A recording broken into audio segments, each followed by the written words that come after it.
The views expressed are solely those of the speaker and not necessarily those of Paltalk.com, AVM Software, or its advertisers.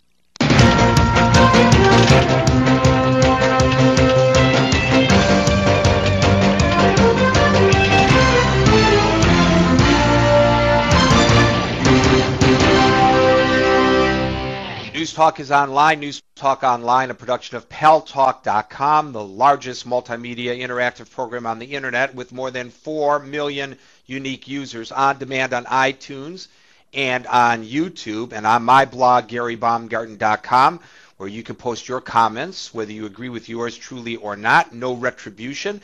You can also subscribe to my Twitter feed with all the latest information on Iran and all the other late-breaking important stories internationally that you need to know. And thanks to our good friends at CRN Digital Talk Radio, we're syndicated to an additional 12 million households.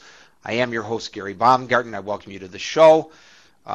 This has been a hot subject, not only during the hour that the show is on the air officially, but the hours prior to and after the 1 hour of official programming. This room on Paltalk, the News Talk Online room, has been rocking and rolling as people have been sharing information, especially Iranians and expatriated Iranians. Over the weekend, we were pleased to have an Iranian woman join us from Tehran via the phone, patched into the News Talk room, and she told us the horrors of what is happening on the street.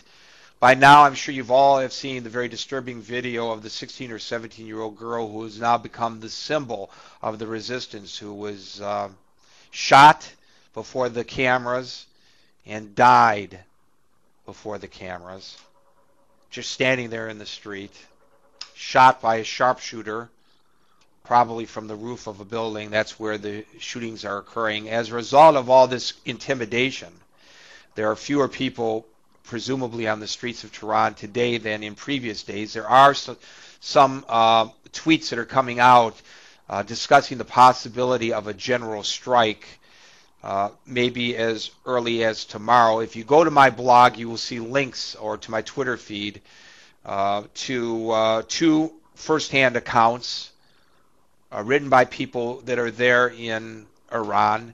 The accounts and the images are fewer in number than they have been in days before. They are doing their best, the regime, to stop people from getting information out. It's very difficult to get access to the internet. People are finding that their cell phones, because of the ability to make images with the cell phones, are being confiscated from them on the streets. Some video is getting out. If you go to GaryBaumgarten.com, you will see some very disturbing video. There's a cautionary note to this one. If you can't stomach the violence, do not look at it. But it's terrible the way the Iranian government is turning against its own people. Breaking news: the Iran's Guardian Council is to announce the official final election results on Wednesday. We're going to run a contest on Paltalk, see who can figure out ahead of time, guess ahead of time, by what number Ahmadinejad will win this time. I'm sure he will win. The Guardian Council announced itself that in 50 cities there were more votes cast than there were eligible voters. Why are they saying this? Probably as an attempt to appease people into thinking that the government is really looking into this, and then whatever results are officially re-announced on Wednesday will be accurate. I don't think they're fooling anybody within the country or outside of the country. There's an interesting link to a story about how Israel may benefit as a result of what's going on in Iran. There's also a link to live Persian TV from the BBC on my Twitter feed. You may not be able to understand what they are saying, but you certainly can see the images that Persian TV is broadcasting.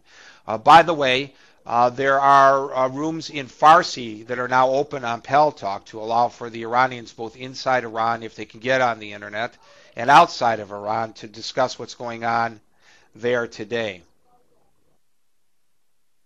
I also have a story that explains and links to an initial dispatch from the Wall Street Journal today, which shows how Iran and China are using Western technology to not only censor what's coming out of those two countries, but also to attempt to track down the individuals who are sending information out for retribution. Fear is gripping Iran both over the bloodshed in the streets and the fear that government agents may be tracking them down via the internet. You saw a rebroadcast of what we brought you live earlier today, where the former Crown Prince Reza Pahlavi spoke before the National Press Club today in Washington, D.C., and we thank Live Coverage for bringing us that live and then a repeat of it leading up to the show today.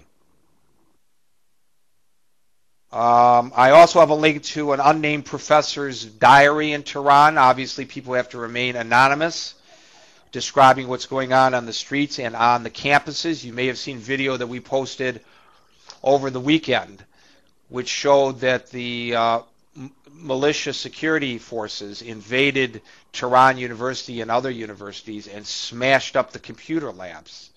They smashed up the computer labs to prevent people from using them to getting the word out what's going on the streets of Iran. We also have confirmed today that a Newsweek reporter has been arrested in Iran.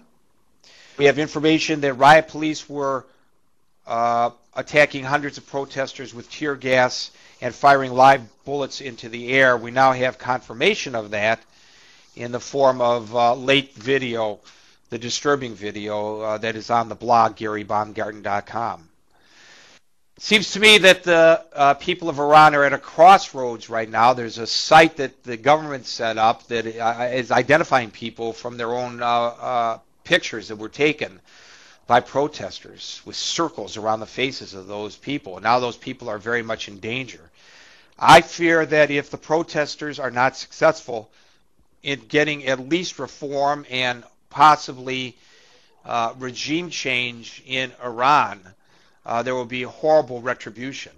The rumors that not only will and have the foreign journalists been expelled from Iran, but the rumors that foreign diplomats may be expelled from Iran is very chilling, because there may be nobody there to tell the story. And that might give the regime the opportunity to go back against all those who stood up against it and either incarcerate them or worse. We've already seen that they don't care about Iranian blood running in the streets of Iran. I'm very nervous about the few people who have been contributing to this show very bravely at their own personal risk, and I kind of feel a personal responsibility.